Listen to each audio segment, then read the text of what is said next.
Hi guys, welcome back. It's Lisa. If you are new to the channel, welcome. Today I've got another super simple glam DIY for us. We're going to be making an elegant decorative bowl. So what you're going to need, you will need some of this gold bling wrap. It is from Totally Dazzled. Totally Dazzled is an online retailer of event decor, wedding decor, and so much more. I will have Totally Dazzled's information along with my custom affiliate links in the description box below for you guys to check them out.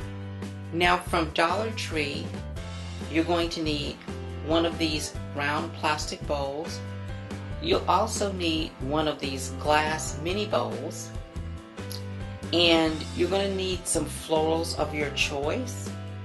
And you're going to need some of this gold spray paint. This is from Lowe's.